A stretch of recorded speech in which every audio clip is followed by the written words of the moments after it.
O papá conseguiu exortar a minha mamã a conceber-me. Por conseguinte, a minha concepção deu-se a 1 de abril de 1905. Apesar disso, todos os cálculos do papá saíram furados porque nasci prematuro, 4 meses antes do prazo. O papá encrespou-se de tal maneira que a parteira que assistia ao parto se atrapalhou e se pôs a enfiar-me de volta para onde tinha saído.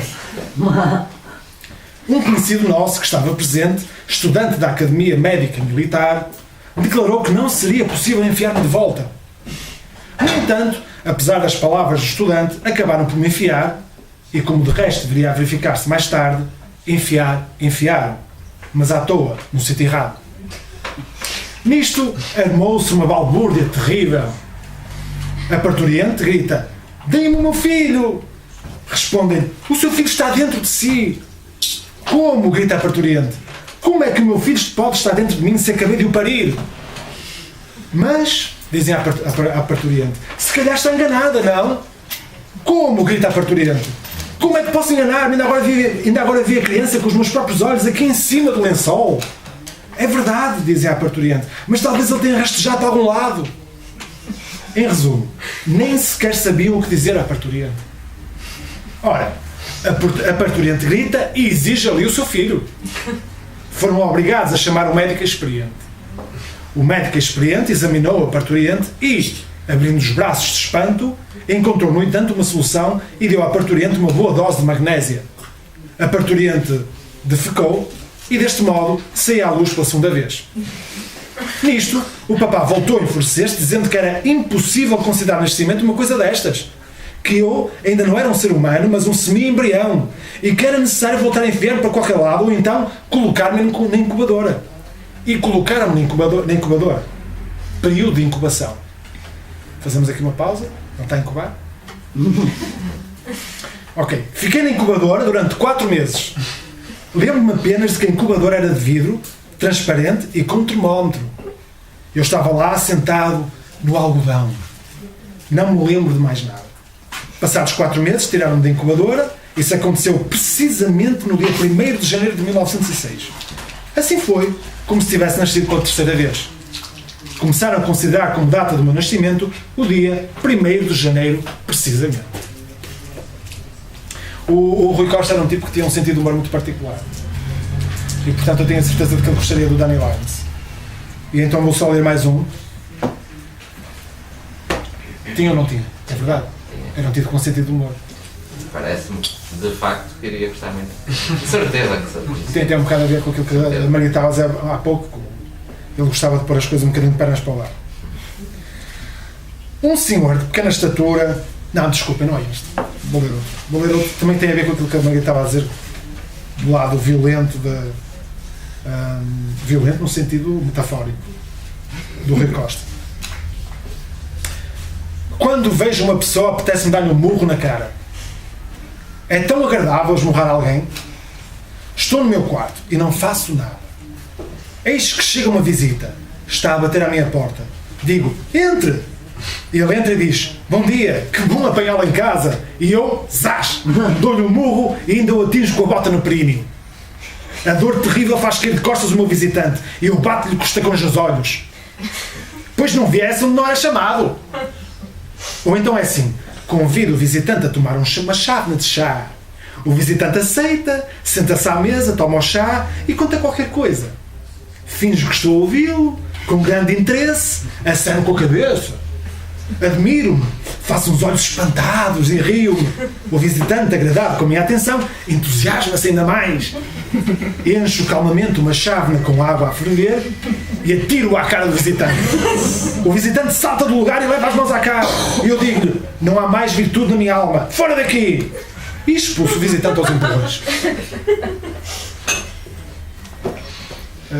Queres continuar ou queres que leia mais um bocadinho? Não, vou continuar, já continuas, que eu entretanto resolvi repor um pouco a verdade. Vamos lá ver, quando eu cheguei há bocadinho às 13 e tivemos aqui a pôr a conversa em dia, e às tantas o Rui disse-me: "Pá, eu estive a pensar", porque ele é que sugeriu fazer isso, Rui Costa e seus autores, e acho que o Daniel Harms de facto se adequou muito bem.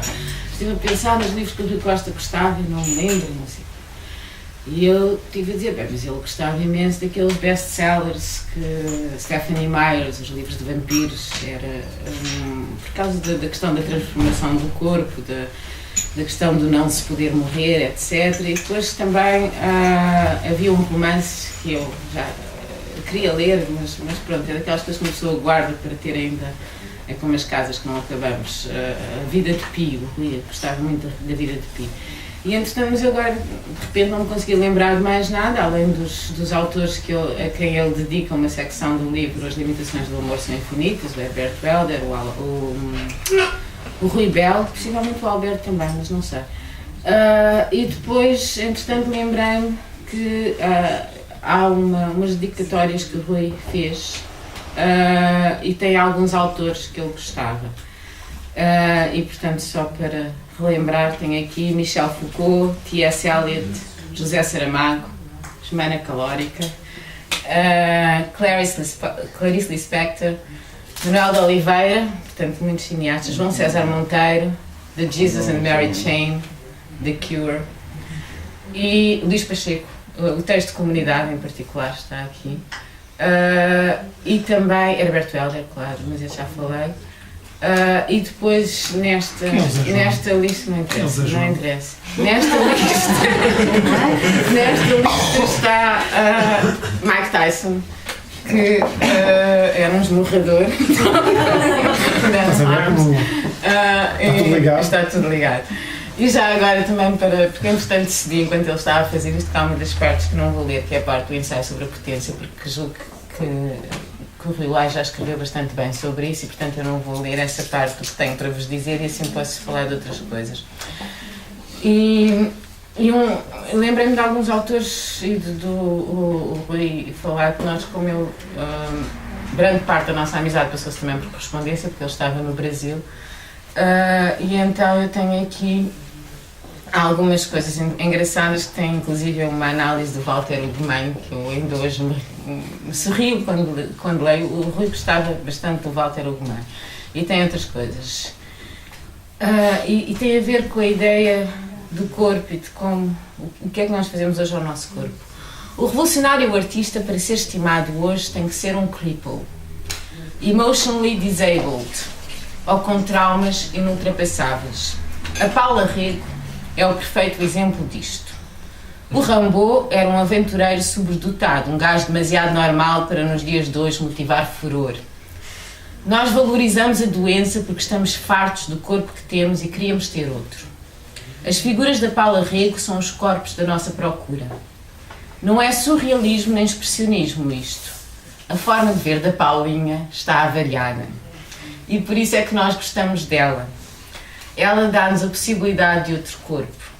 De um corpo estragado, como os do Crash, do Ballard. Os bons escritores de ficção científica são os melhores sociólogos disto tudo. O Walter Ugumem é um cripple, um artista altamente adaptado ao tempo, obsessivo com a arte como vício, a redenção de um mundo que ele considera horripilante. Mas o que ele detesta é o corpo, que considera responsável por todos os males do mundo dele. As figuras do Picasso podiam ter 3 olhos, mas o corpo dele tinha 2, acho eu. E ele dava-se bem com isso. Pronto, e aqui temos já uma seleção. Também temos aqui uma parte sobre a Stephanie Meyer, que eu não estava a ver. Tem a ver com a nossa personagem, a Alice, seria uma personagem que gosta de Robert Smith, porque a mordida do vampiro dá-te um corpo frio, imortal, sedento, que te rasga, mais que humano. Ver os trash books da Stephanie Meyer. E isto é que é bonito. Os vampiros têm muito bom gosto. Pronto. Agora, continuando a ler mais Rui Costa.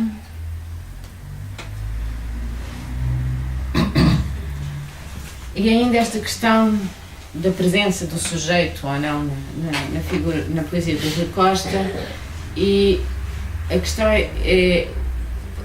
eu penso que o que lá está é um sujeito fascinado pelas possibilidades de ligação, e obviamente para quem trabalha com a linguagem são as possibilidades da sintaxe, as possibilidades da associação de palavras, mas contra, no caso do Rui, a narrativa sequencial, o princípio, o meio e fim, a completude das coisas.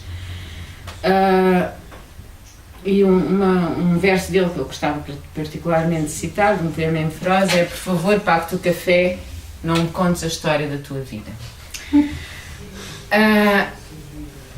Como eu comia cabeça do escorpião budista, é um dos poemas do Rui, também não publicado, que nos coloca face à ausência e ao silêncio como lugar da poesia, para depois subverter as coordenadas da poética que se podia anunciar, a do budismo, sendo que ao despojamento de si é contraposta à existência em relação com o outro, proporcional ao grau de incomunicação, e nisto resulta uma luta de vontades, que é uma forma de desestabilizar o mundo, mas ao mesmo tempo responsabilizando-se o poeta pelo ónus da transformação. Eu penso que isto é importante. Como eu comi a cabeça do escorpião budista. Eu tenho a poesia toda metida no meio do teu silêncio. Digo, o que só cega cabe a demorar um pouco mais a vinda da ausência, que, se vem, é porque o mundo foi feito de outra forma e nós não estávamos lá para dar a nossa, ou simplesmente sorrir. Frio, pessoa de querer bem e afligir cabeça de família, dinheiro para o mês.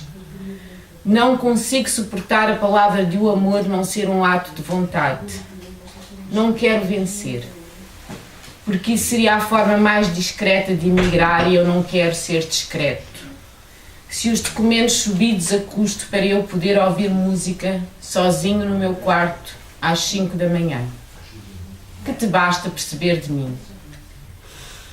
Não foi fácil descobrir que eu sou do tamanho do teu mundo. Diz assim ao teu mestre de yoga. Árvore. Era uma vez. Depois de muitas vezes descobriu que estava presa à terra e ao ar e ao sol e à chuva e não apenas ao seu corpo. Então a árvore teve que escolher. Ou era vaidosa, ou não era ignorante. Tu achaste nisto uma metáfora. Eu pensei, mas não disse. Não é fácil ser amigo de uma árvore. Porquê? O sol, a chuva, o ar. E depois? Nada. Um copo d'água. E fui deitar-me na minha apetência pela tarde, até acordar com a água verde a subir-me pelas costas. Foi simples levantar-me. Havia uma casa, mas ninguém se aproximou. Deixaram-me reparar sozinha as consequências do que podia nem sequer ter existido.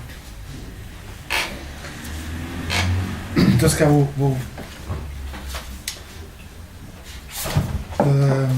acho que tem a ver com isso. Do Michel, que por acaso foi traduzido pela Margarida também. Um Homem Pacífico, que faz parte da série do Sr. Plume, um certo Plume, que já lemos aqui também no Gato Vadio, com o Eduardo. Já lemos aqui a tua tradução no Gato Vadio, sabes? E foi este rapaz aqui. Ele já me disse. Já te disse? Disse que a coisa estava mais ou menos. Pronto. Um Homem Pacífico.